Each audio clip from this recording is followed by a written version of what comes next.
Olá a todos, sejam bem-vindos a mais um vídeo aqui do canal.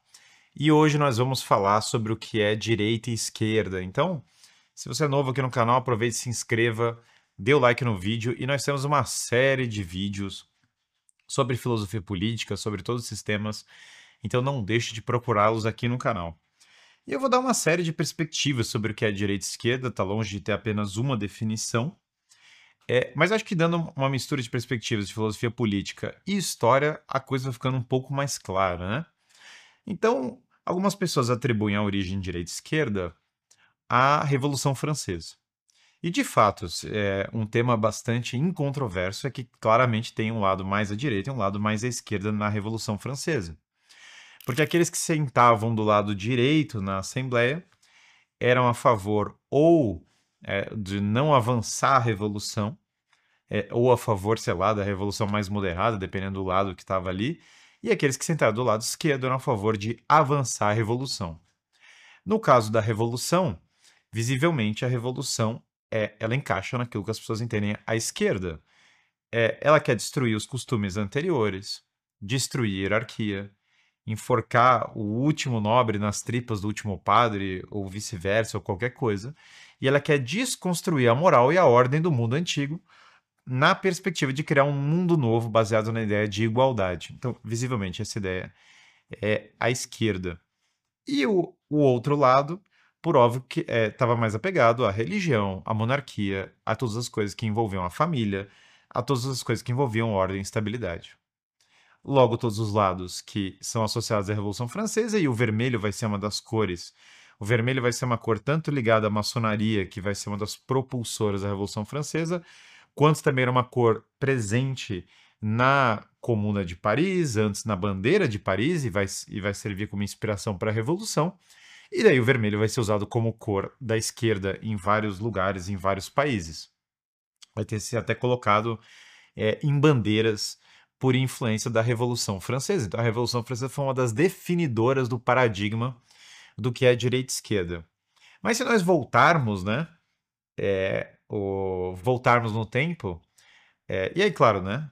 Tudo você pode voltar infinitamente. Mas se nós voltarmos no tempo, se nós voltarmos para a Revolução Gloriosa ou antes ainda para a Guerra Civil Britânica, você já vê as mesmas tendências que originaram essa divisão política que estava lá na Revolução Francesa. Por quê? Você vê ali na Guerra Civil Britânica, uma dos lados, ele defendia a monarquia tradicional, eles tendiam a ser católicos ou anglicanos de alta igreja, que eram a favor mais da tradição religiosa, da devoção dos santos, dos símbolos religiosos mais tradicionais, ligados muito ao feudalismo antigo britânico, às comunas, aos condados, aos shires, né, da Inglaterra. E esse lado, ao espírito de nobreza, e esse lado são os Cavaliers. Então, os Cavaliers queriam proteger a Inglaterra, Merry Old England, nos ditos antigos, e a Inglaterra mais tradicional. E de outro lado havia o exército puritano, que eram os Roundheads, que falavam que iam trazer o paraíso na Terra. É curioso como há uma ideia milenarista em muitos desses movimentos chamados à esquerda, de que vai vir o paraíso na Terra, e normalmente as pessoas da direita acreditam que o paraíso é só depois dessa vida, não existe paraíso terreno.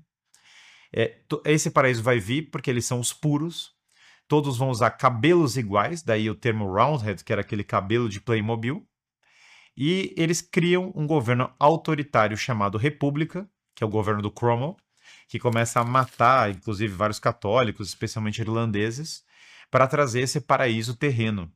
Eles começam a jogar tinta preta nas igrejas para destruir os símbolos religiosos. Começam a falar de secularização nesse sentido, apesar de serem extremamente puritanos, mas é a secularização de tudo que é religioso da vida social, porque isso seria idolatria. E começam a pregar essa igualdade exacerbada e essa liberdade focada, na verdade, muito, quando se fala em liberdade, não nas tradições propriamente, mas em cidadãos que iam seguir a sua vontade. Então, esse grupo, né, dos Roundheads, ele foi a origem, o grupo do Cromwell. Cromwell vai morrer ainda, mas ele foi a origem do Partido Liberal Britânico, dos Whigs, na verdade. Os Whigs vão virar o Partido Liberal Britânico, que vai inspirar a Revolução Francesa. Boa parte dos revolucionários franceses, eles eram de inspiração Whig, ou quase todos. Muitos deles tinha até uma sociedade na Inglaterra para promover a Revolução Francesa, para fomentar tudo isso. Vai vir dinheiro, todas as coisas. E esse Partido Liberal Britânico vai ser a origem do Partido Trabalhista e a origem de todo esse movimento do socialismo fabiano, que tinha com ele a ideia de um governo mundial que ia criar a ideia de uma elite secularizada que vai controlar o mundo numa tecnocracia global, vai administrar todas as pessoas segundo a ordem do progressismo, porque havia essa ideia de que se você largasse a tradição medieval, isso já estava nos puritanos, você vai destruir toda a tradição do mundo antigo e vai vir esse paraíso terreno. Então agora, nessa versão secularizada, científica e socialista, você vai largar tudo que era tradição e vai trazer uma apoteose do governo mundial socialista que vai curar todos os males. H.G. Wells, que era um socialista fabiano, o símbolo do socialismo fabiano era um lobo em pele de cordeiro, que depois eles acharam muito explícito e transformaram numa tartaruga, foi o redator dos Estatutos da ONU. Então tem uma linha do tempo muito clara entre o Cromwell, o partido, os Whigs, aliás, Whig History é um termo em inglês que significa que a história sempre evolui, na linha mais progressista, na linha de desconstruir os valores e que o cume da história, que vai ser o auge dela, vai ser uma forma de democracia liberal. Então você tem uma transição de puritano para liberal, para um secularismo crescente, para o socialismo progressista, Roundheads para Whigs, para liberals, para trabalhistas. Isso é visível. E o lado oposto, que eram os Cavaliers, vão ser a origem dos Tories, que eram defensores da monarquia, e depois a origem do Partido Conservador, que já era uma versão pobre do que foram os seus antepassados, e Deus do céu, né? Agora o Partido Conservador, nenhuma pessoa viva consegue achar ele de direita nesse momento. Mas vejam, você consegue ver na Guerra Civil Britânica já a prefiguração daquilo que é a divisão política na Inglaterra, na França. Na verdade, Voltaire, que levou muitas das ideias políticas para a França, começou a carreira dele tanto indo visitar maçons na Inglaterra, como escrevendo livros sobre as ideias políticas inglesas e fomentando isso na França. Então, as ideias políticas inglesas foram para a França, os franceses com menos anticorpos e se radicalizaram, gerando essas ideias da Revolução Francesa. Claro que essas ideias na Inglaterra também não começam com a Guerra Civil Britânica ou com o puritanismo. Porque se você o próprio puritanismo bebeu do nominalismo, que era a ideia de que os universais não são reais. E Guilherme de Ockham, que é inglês, que é um dos pais do nominalismo, ele justamente era de uma heresia dos franciscanos, que falava que as pessoas iam viver sem propriedade privada e o paraíso ia vir na terra. E aí, claro, a igreja condenou isso e falou, olha, isso não é assim que funciona. A pobreza franciscana é uma pobreza voluntária. Não vai ter essa abolição de todas as coisas, e aí o paraíso vai vir. E aí Guilherme de Ockham ficou revoltado e foi lá no imperador da Alemanha, que justamente porque estava numa briga contra a igreja, financiou essas ideias dele. E aí os opositores do Guilherme de Ockham, os antinominalistas, os realistas, defendiam a moral tradicional e a Europa tradicional com uma ordem que levava a uma moral universal. Guilherme de Ockham, no entanto, estava encampando a posição semelhante à dos franciscanos espiritualistas, que são uma heresia do cristianismo, que basicamente estão tentando extrapolar, né? É quase um negócio meio pré-adamita. O que é isso?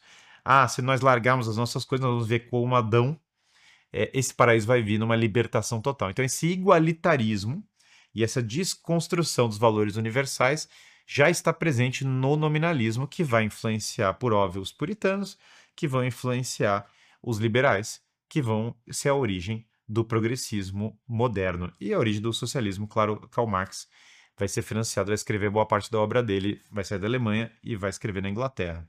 Então, você consegue traçar uma árvore histórica que passa por nominalismo, puritanismo, liberalismo, socialismo, para a origem da esquerda, e a direita, no fundo, é a defensora da ordem tradicional da Europa, que estava encampada pelo quê?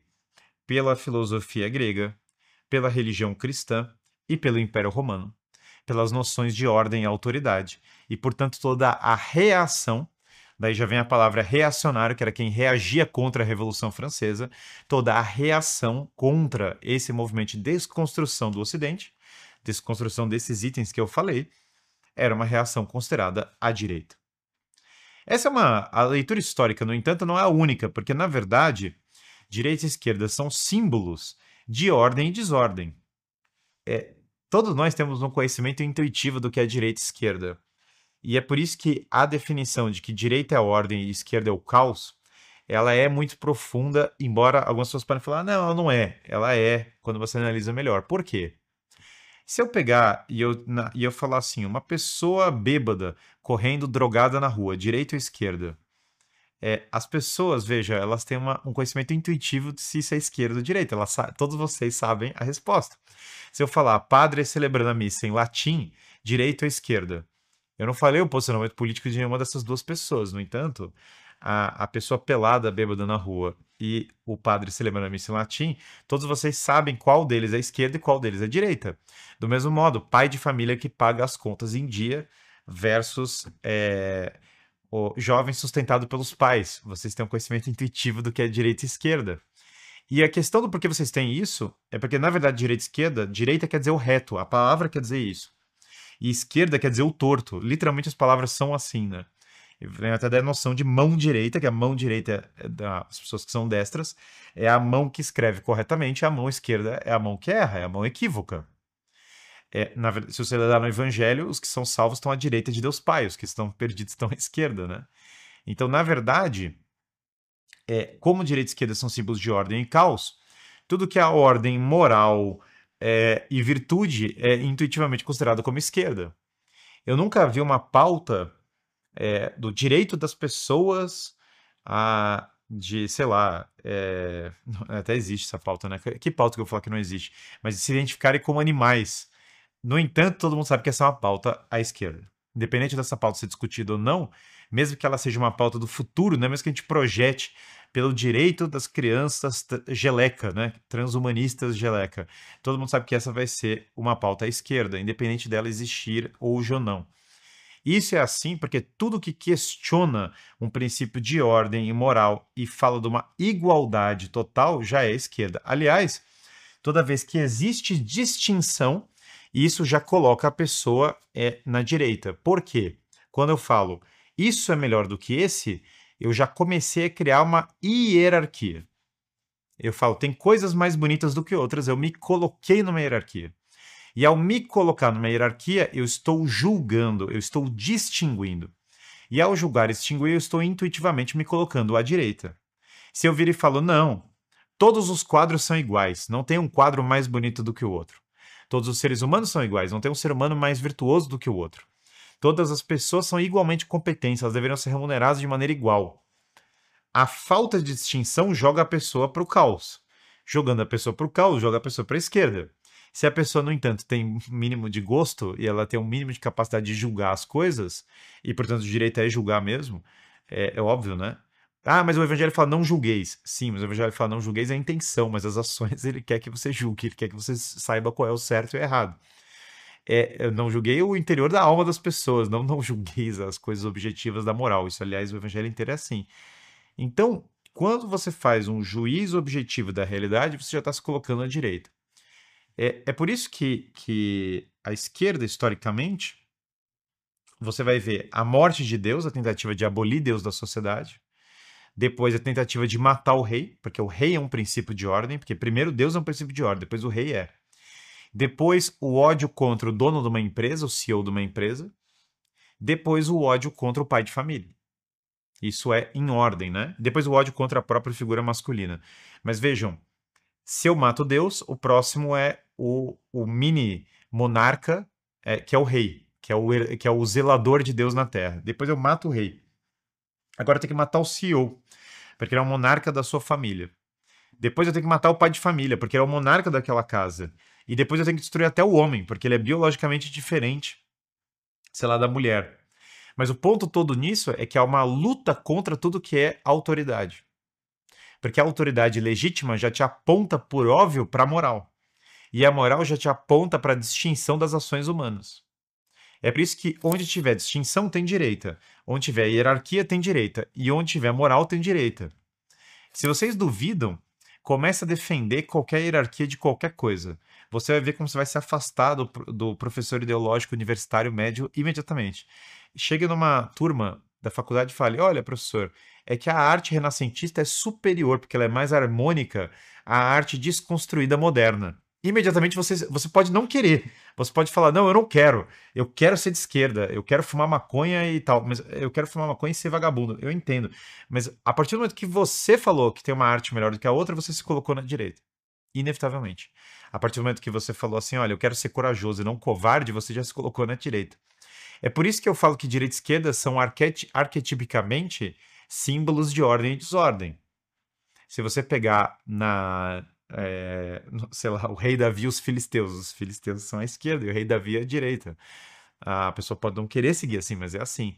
Por isso que eu acho um erro quando as pessoas falam de livre mercado como direita. Vejam, é que na verdade, a estrutura de uma empresa é de direita, porque a estrutura de uma empresa é hierárquica e se você deixar as pessoas competirem, naturalmente elas vão começar a criar hierarquias.